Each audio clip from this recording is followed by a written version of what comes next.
find out? No. It wasn't heading in the street because it's platted. It's a platted public right of way. There's no excuse to get out of doing it. Something probably, You know where the other one is, okay, our neighbor here again, that's all his property going this way. Right behind him is another one. And that's why our other one is a dead end too, because it goes right through those two lanes. Oh, He's got, do you have enough for him? I got 4 of them. 4 people. 4 or 5, a couple of chairs. I'll call the meeting to order today for the Rapid City Public Works Committee for Tuesday, February 11th. If we could have roll call and determination of quorum, please. Chris. Here. Pettigrew. Here. Ham. Lehman. A quorum is present. Thank you. Sure we've had a chance to adopt today's agenda. The Finance Department would like to add 2 additional items. Could you read those in to the agenda, please? Then we'll vote on them if we can put them on the agenda.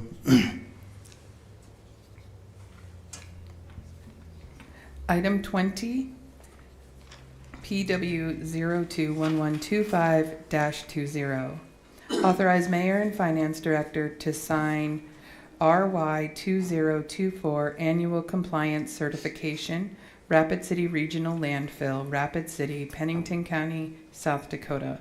Facility Title V, Permit Number 28.1101-02. Final report to be presented at Council when complete. And item 21, PW 021125-21. Authorize Mayor and Finance Director to sign 2024 Annual Operational Report, Rapid City Regional Landfill, Rapid City, Pennington County, South Dakota. Facility Title V, Permit Number 28.1101-02. Final report to be presented at Council when complete. Thank you. Could I have a motion, please, to add those to today's agenda? Any further discussion? Those in favor of adding items 20 and 21 to today's agenda, say aye. Aye. Opposed? Motion passes. Are there any other things on today's agenda you want added or removed? Do we want to do, I'd like to pull 7 and 15. Okay, so we will adopt today's agenda. Are you wanting to discuss number 7 or pull it from the agenda, Councilperson? Just pull it for discussion. Okay, we'll pull 7 for discussion, and Councilman Lehman, are you wanting to remove 15 from today's agenda? Okay. All right, so can we approve today's agenda except item 7? We will pull that, and item 15 for 1 through 18 minus those 2. Can I have a motion, please, to approve that? I have a motion to approve items 1 through 17 with exception of 7 and 15 from the consent. I've got a motion and a second. Those in favor of today's agenda, say aye. Aye. Those opposed, motion passes. We have some speaker request forms. That's for item 19. I think I'll just hold those till we get to item 19. So, general public comment. This is a time for members of the public to discuss or express concerns to the committee on any issue not limited to items on the agenda. Action will not be taken at the meeting on any issue not on the agenda except by placement on the agenda by unanimous vote of the council members present. Other than the 2 I have here for item 19, Are there any other general comments? Seeing none, we will close the general comment period. Item 7 was pulled by Lindsay. You want to discuss that, Lindsay? Did you?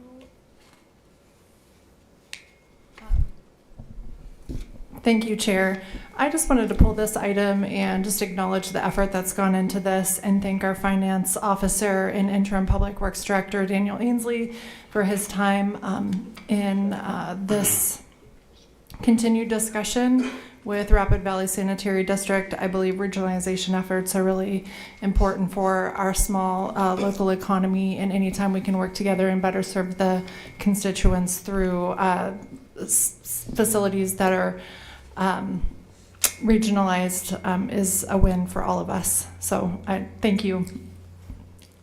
Thank you, Lindsay.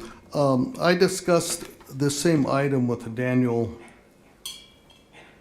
sometime this week. And I'd asked Daniel to address, I think some citizens, if they pay attention and read and listen, they'll be surprised that we're offering Rapid Valley a discount on their sewer charges over what Rapid City residents are paying. And I just wanted Daniel to address that. It all makes sense to me now that I understand it, and I think we should make that a public record. Thank you, Daniel. Thank you, Mr. Chair. And before I start, I would like to acknowledge and thank the City Attorney's Office, Carla. She spent a tremendous amount of time on this agreement and negotiations, as well as the Assistant Public Works Director, Stacy. He also spent a tremendous amount of time on this going back several months, long before I started in the interim role. Just so everyone is aware, this originally began as a request from the state. The state DANR is providing the vast majority of the financing for our wastewater treatment plant, or water reclamation facility, I'm sorry. That facility has a lot of grants, as well as a very low interest loan that we are receiving from the state. The reason for so much of the state participation in this project is, as the council has brought up, is because of the regionalization efforts. And so the state reached out to the city that said, in recognition that for the state participation in this project, they wanted to ensure that there was truly an equitable cost sharing between the customers of Rapid City, whether they're large bulk rate customers or individual residential, individual commercial customers.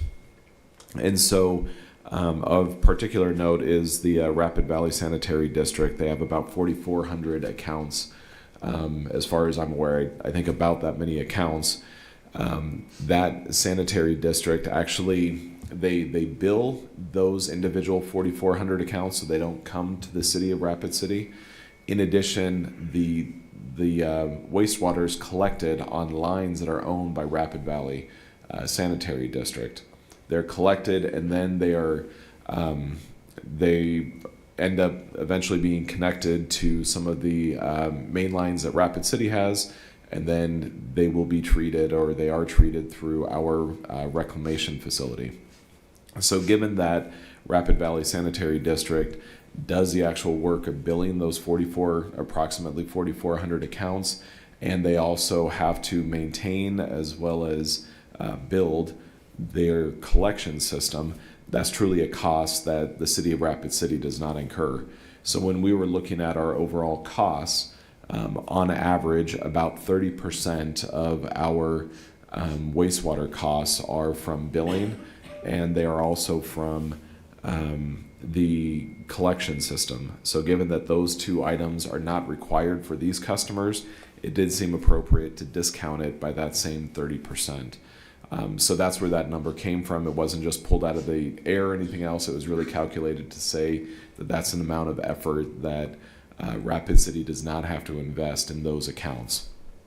And with that, I do want to also note that there has been agreement by the sanitary district as well, that if in the future there's any surcharges that are applied to pay for infrastructure that they would make use of, such as the reclamation facility, that they would also be paying for that.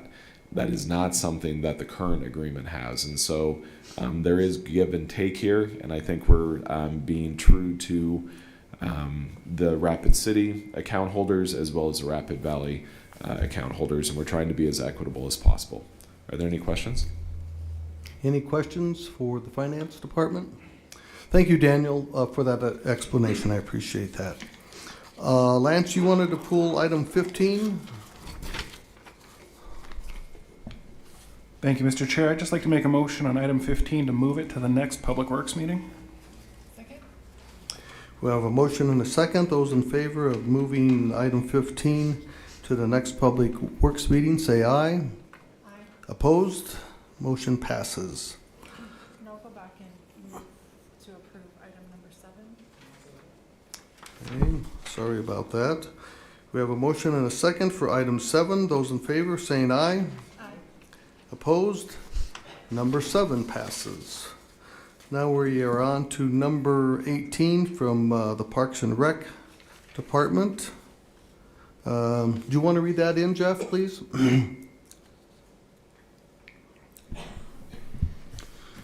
Yes, I'd be happy to. This is on the consent agenda. This is to authorize staff to purchase HVAC, plumbing, and cooling tower replacement for Roosevelt Ice Arena from Integrated Mechanical Solutions with Omnia Pricing, contract number 02-123 in the amount of $184,716. Does anyone have any questions or comments for our Parks Director? Move to approve. Have a second?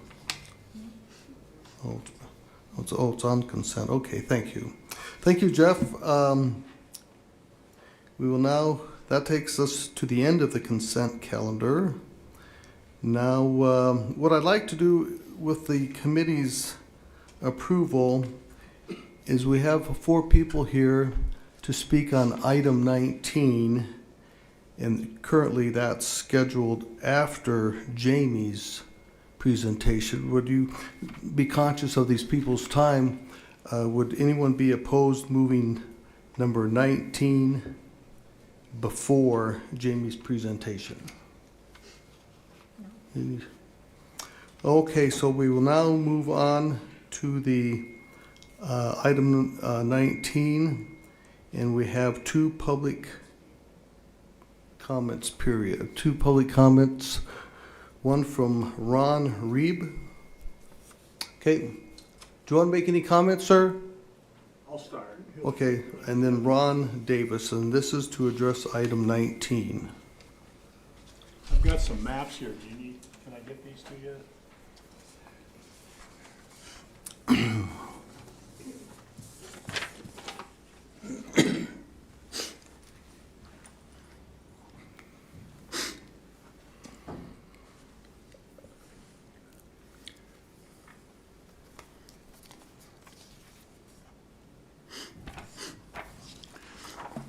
I don't know what you have, what's been submitted to you for this item, but this is a map of the area we're talking about.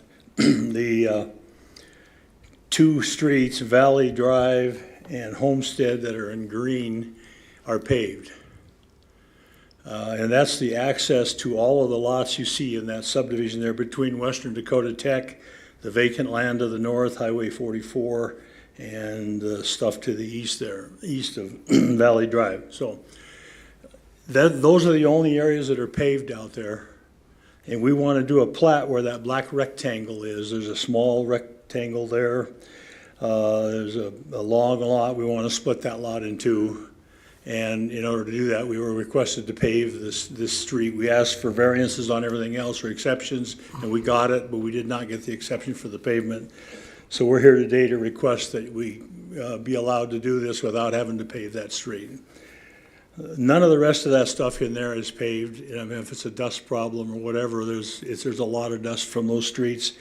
This has been there since the 50s, and they've all, that I know of, all been waiting for the city to come out and do an assessment project and get all that fixed up and paved, and it's never been done. And so we think at this point in time to do one little piece of it is just, it should be done as an entire project rather than just one little short piece of street.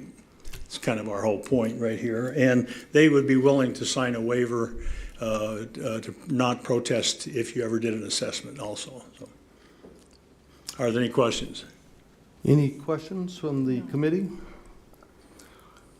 Okay, thank you, Mr. Davis. Yep. Ron, were you going to address anything on that or not?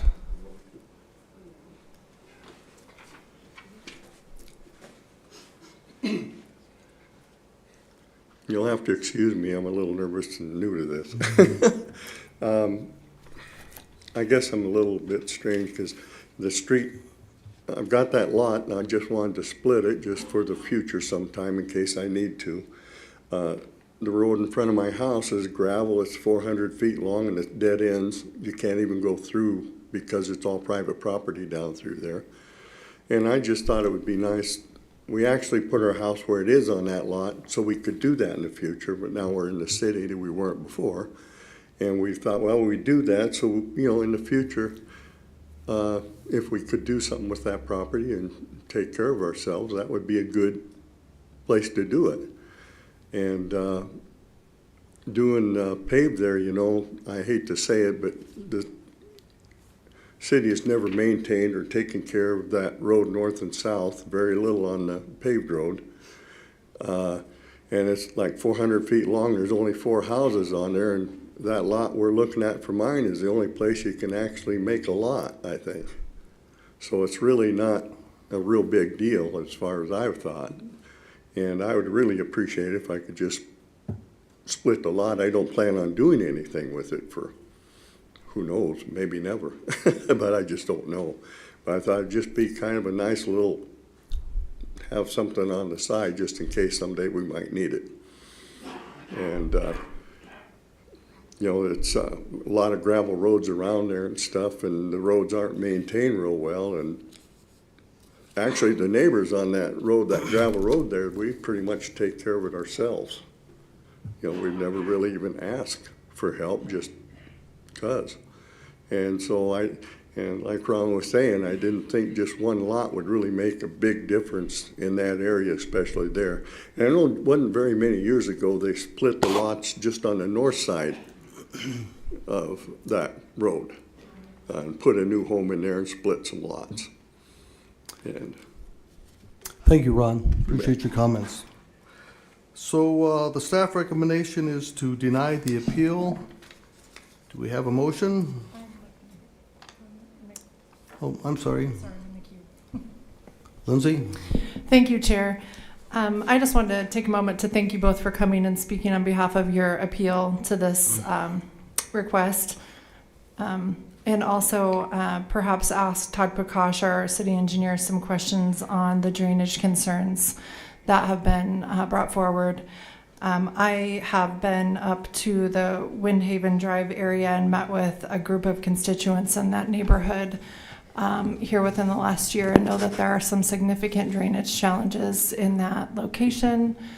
I was also curious on the pavement for Glenside Drive.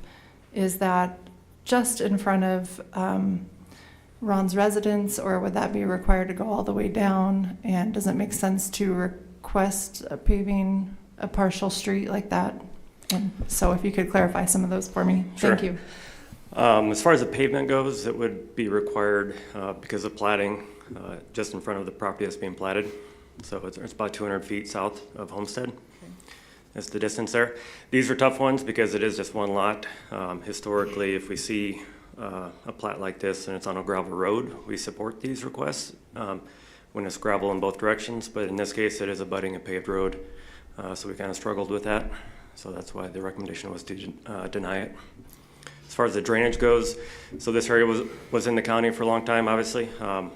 And there is no storm sewer out there, either no ditches or inadequate ditches everywhere. So as a part of the subdivision process, we are requiring a drainage report and that they address any additional runoff from this, basically this one lot, because there is no place for the water to go. And we have received numerous complaints in this area as well because of the lack of ditches in storm sewer. And so will the paved road help with the drainage concerns at all, or is it, there's no sewer or utility drainage in that? Is it going to address the drainage at all? So the requirement was to pave it and provide a drainage report, 2 size ditches, and then figure out where the water is going to go downstream from there, because it generally drains to the southwest in the backyards. Thank you for the clarification. Okay. Sorry, I appreciate that. Thank you. Okay. We have any other comments from the committee? Vicky? Could I make another comment? Just a moment, please, Yep. Vicky. Thank you, Mr. Chair. Just for clarification, this exception is before you because the applicant has recently submitted what's known as a preliminary subdivision plan. I like to call it the what if. If I plat, what is going to be required? This exception kind of got out ahead of staff putting together that grocery list. So in addition to the exceptions that have already been granted, there will be a staff report generated. It will be before the city council in a couple weeks, and it will identify that there's additional right-of-way that needs to be secured on Glenside Street, or there needs to be an exception to that. If the right-of-way is dedicated, then there needs to be a variance because the structures won't meet the front yard setback anymore. If you look at the aerial that's attached to the item, you're going to see that there are 2 gravel parking pads on this lot currently. One is in the very northeast corner of the intersection of Homestead and Glenshire. That does not meet any city design standards. It may have been allowed in the county, but for city design, that creates an issue when you're backing out into an intersection. So as a part of this plat, they'll be allowed to have one approach similar to what other residential lots are, and we would recommend that that's the parking pad that gets eliminated. So again, these things will be identified in a report for Ron Davis, the engineer, and the property owners, and then it'll be brought forward to the council. There's also an issue with the 40-unit rule. We've got more than 40 dwelling units with 1 point of access. That's an exception that only the city council can consider. You'll hear that at a later date too. So there's a lot of moving parts here. I think to Todd's point, and if you've gone out there and looked, this is some of the flattest land, and the flat land is the hardest land to drain.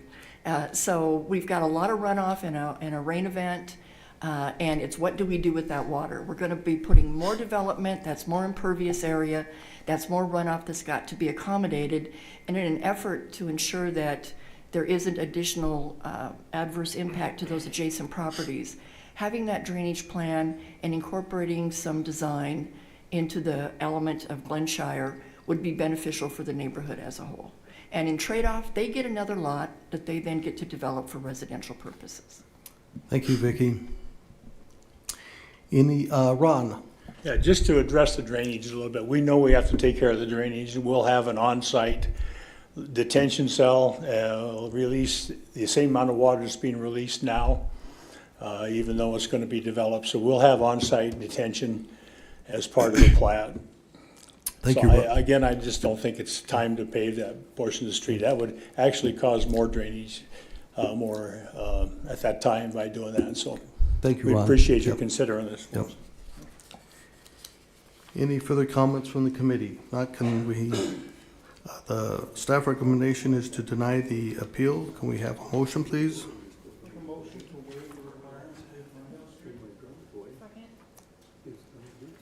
Any discussion on the motion in a second? I'd like to say a couple of comments. Lindsay?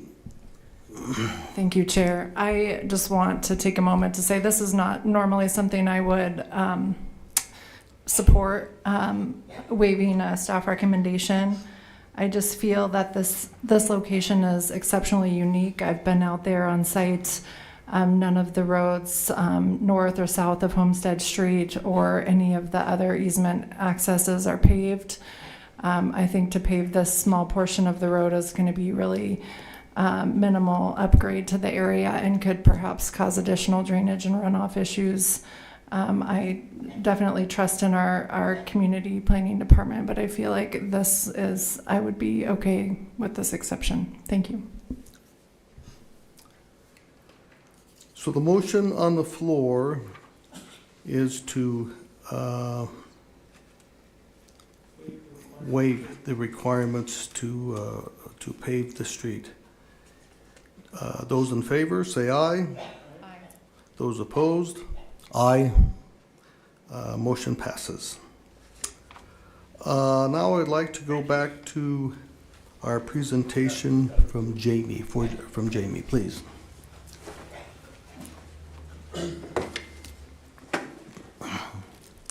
Hi, there we go. Hello. How are you guys? Jamie Tennis in the Grants Division.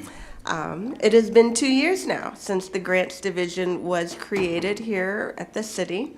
And so to continue my tradition of once a year, I wanted to come and share the outcomes and the results of the work that we've done over the last year.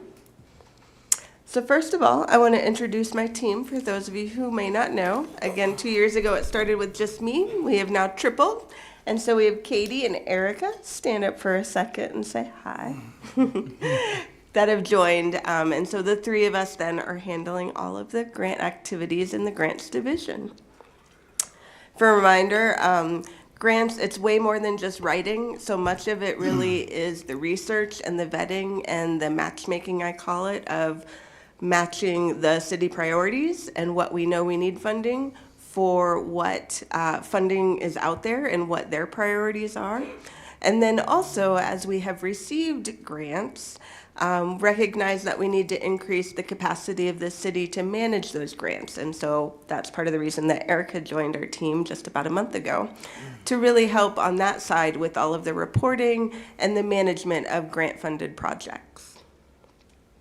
And also, as a reminder, for some of you who may not remember, there are others in the city who write grants. So the police department has their own grant writer who is amazing and very successful.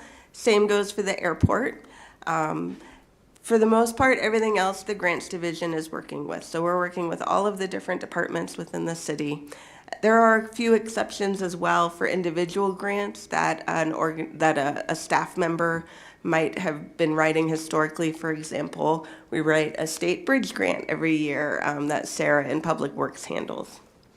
So what I'm going to share right now, these numbers are really what the Grants Division in and of itself handled. So this doesn't include those exceptions. So last year we submitted 25 grants requesting $84 million. We were awarded $3.7 million, and we have another $22 million in grants that are pending that we are awaiting. And we'll hear anywhere between later this month to probably 6 months on those that are pending. So for 2 years, that is $8.5 million that the Grants Division has brought in. So your return on investment, for every dollar that you have invested in the Grants Division, we have brought $14 in outside revenue resources to the city for city priority projects. When we think about what we've been writing grants for, this kind of breaks it out by community benefit. And these next couple of slides includes all of the grants. So these include police department, airport grants as well. So about 5% has been written for affordable housing, 13% for arts and culture. Is that 4%? Or yeah, 4% for economic development, 7% for environment and beautification, 40% for infrastructure, and 31% for safer community, think police, fire. I mentioned that we work with all of the different departments. And so here's a breakdown where you can see where what we submitted, what we've been awarded, and then what is still pending for all of the various departments. And then you'll notice on that first one, multiple departments, one of the really neat things that we've been able to do is collaborate amongst multiple departments on some of these larger grants where there's opportunities for all of us to benefit in some way. When you think about the breakdown of where we're getting our grants from, almost half are federal, 42% are state, and almost 9% are other. That other is primarily foundations. Just to give a quick little brief rundown of the grants that we did get this last year. So we got money to do a downtown railroad safety planning study, Sedivie Lane sewer improvements, the Shepherd Hills Regional Water Booster Pump Station, some money for equipment for our EMS services, energy efficiency upgrades at street maintenance, some additional money for EMS for services and training, and a brownfield cleanup at the street maintenance facility.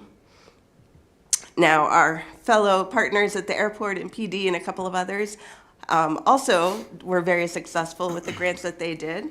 They got over $18 million in grants. And so that is primarily our airport, the water rec facility, of course, PD, our CDBG program, our SVP program. Fire department did some homeland security grants. Our community development did historic preservation. Parks and Rec got some mosquito spraying, and the library got a little bit for some awareness activities. And then I mentioned that we've got pending grants, about $22 million, and so you can kind of see the breakdown of the ones that our fingers are crossed that we are hopefully going to be getting here in the next couple of months. Everything from infrastructure, recycling out at solid waste, bridge improvements, traffic improvements, wildfire mitigation efforts, library work, all kinds of fun stuff.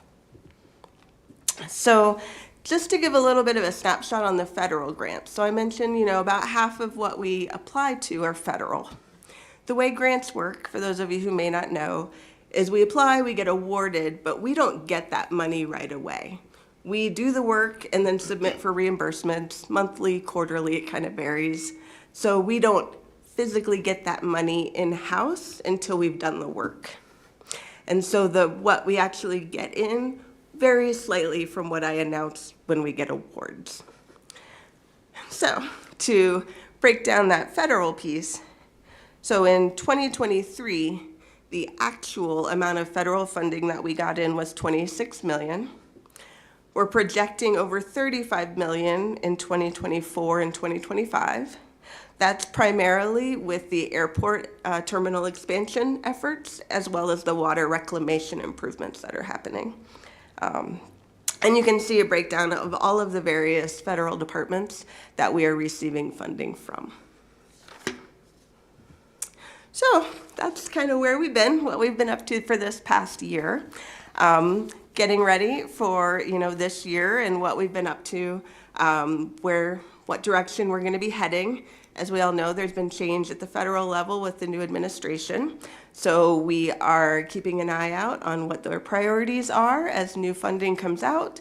And not to brag, but me and our team, we are extremely good at identifying where their priorities and our local city priorities align and going after those funds. And so we're looking forward to that opportunity. We also think that there may be less federal funding available, just to kind of set that stage for the future. I might not get to report quite as many federal grants next year, but we think that there will also be more state opportunities, as well as some collaborative opportunities to maybe look at some more foundation dollars or those sorts of things, or partnerships with other entities here in the city. So with that, I will entertain if you have any questions or. Well, thank you, Jamie. I've always been impressed with the work you do. You bring in revenue that we normally wouldn't be seeing. And I didn't know you expanded your team, so Yes. We'll expect bigger and greater things.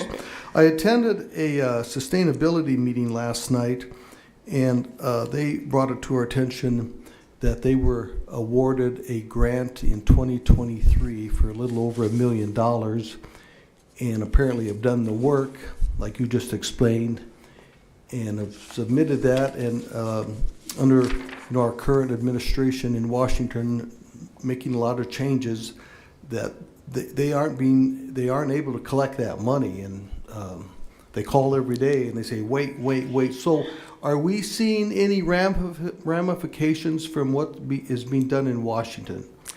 Good question, because there has been a lot of executive actions that have come through. There were a couple that have impacted us. So namely, there was an executive action called the initial rescissions of harmful executive orders and actions, which really delved into looking at funds and grants that were given out tied to the Infrastructure Investment and Jobs Act, as well as the Inflation Reduction Act, and asking federal entities to put a pause on that funding. There was a separate pause on other funding that's been stopped, but this initial executive action for a pause on some of that funding is in the court system, let's put it that way. So technically there are 2 grants that we currently have, that we have done the work, that we are awaiting reimbursements, that have been paused and are questionable of what's going to happen with those funds. The one being the grant for the sustainability work that we did. And then we got an energy efficiency grant for those the building improvements at the street maintenance facility. So those 2, again, like you said, like they said at that meeting, we are daily trying to submit those to see if they'll come through. We also have 11 other grants that are tied with those 2 funding pots that I mentioned, the Inflation Reduction Act and the IIJA Act. And those are about $9 million or so. So technically they are part of that pot of money that they have asked to be paused and to assess. And so those federal departments are putting together the details of those programs and will be shared, and then we'll see what comes of that. So we aren't sure what will come of that. I think there's a 90-day window of assessing that. So we're keeping an eye on all of that, and don't believe that it's going to affect the majority of this funding, but we'll just keep our pulse on and In your presentation, Jamie, you said there was $22 million worth of grants pending. yes. So are any of the things pending part of what's being paused? Unfortunately, yes, and I'm really bummed because a couple of them, I might be biased, but I think they were amazing grants. So yes, there are a couple of those that were tied to that pot of money that could be impacted. We're also seeing some of the grants that we're working on now that we submitted in January and February, some tweaks to those NOFOs that might impact then if we're able to get that funding or not. So we're gonna just stay tuned. Thank you, Jamie. Lindsay? Thank you, Chair. I just wanted to say thank you to Jamie and your team. I think you're doing some outstanding work. 25 federal grant applications is quite a task for your small department. And I also wanted to just thank you for your leadership with the executive summaries and the executive orders that you're sending out to our area nonprofits, and some of those being impacted with the funding freezes that we're experiencing at the federal level. For small nonprofit organizations, it can be a hard time in not knowing what your future holds. So I think that the city taking a leadership role in that is an excellent place to be, and so I appreciate your efforts on that. I did want to just ask you about the CBDG funds. I know that's not necessarily your purview here in the Grants Management Division, but I know that $500,000 for a community of our size is a very small amount for CDBG, and how can we tap into accessing a greater funding pool for that? Is there any way that we could tie your efforts into our community development, or yes, community development, is that right? Yes. Yeah, I believe so. So one of the things, of course, with the administration change, CDBG funds come from HUD, so we'll kind of wait and assess and see what HUD's new priorities are going to be with their new secretary, and where there's going to be opportunities to increase or complement what we get with CDBG. I think that's also an area when you think about what the CDBG funds are used for and helping really lift our community and those that are at low, moderate income. I think that's a great place where we can look at other partnerships with foundations or other nonprofits as well to bulk up the impact we're able to have with those funds. So I don't have anything specific, but it's definitely something that we'll be exploring. I feel like it's an opportunity, and I know that with just a 1 to 2 person department, running our community development, that maybe if we have some outside help or assistance in that funding, but dollars to help families, lower income families with home modifications, making HVAC, window improvements, all the things that equate to quality of life for our residents, really important. So thank you. Absolutely. Appreciate your update. Thank you, Jamie, again for all the hard work you do. Daniel, you want to chime in? Thank you, Mr. Chair. Just in regards to the question about CDBG, you're absolutely right that 500,000 is a very minimal amount, especially when you look at the regulations that go along with that. Every time any money is expensed from that, we have to do a full NEPA analysis, and there's prevailing wages, everything else. So the cost of anything that is funded through that $500,000 ends up getting quite a bit higher. Unfortunately, that is really driven by congressional appropriation, and there's a formula that involves the age of the housing stock of the community, as well as what the poverty levels are, what the average income levels, all those sorts of things. And so there's very few ways that we are able to try to get additional CDBG funds. Instead, what we're trying to do is use some other tools to assist those sorts of efforts. And so the council will be seeing, we hope in March, a new TIF that would be in the Robbinsdale neighborhood. And that's going to be using that tool to combine with some CIP funds that the city has through our utility accounts, as well as our just general CIP funds, as well as some general fund dollars that we'll be able to make through the interest income that we'll receive from that, along with CDBG. So hopefully kind of moving everything together in one area to make a impactful presence in that Robbinsdale area. So we'll do that as a test case for 5-6 years and see if it makes a difference, and then maybe replicate that in other areas. Thank you, Daniel. Can we have a motion, please, to acknowledge Jamie's presentation? All right, now we added 2 items to the end of our agenda. Let's go on to item 20. That's the 2024 landfill. Can't read my writing, something. So, Shannon, you want to read that in again, please? I'm sorry.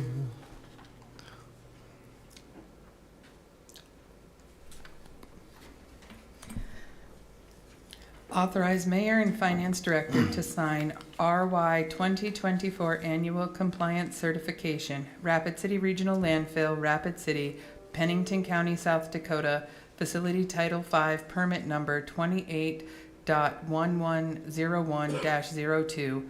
Final report to be presented at council committees when complete. Second. Those in favor of approving item number 20, say aye. Opposed? Motion passes. Item 21, Shannon, please read that in.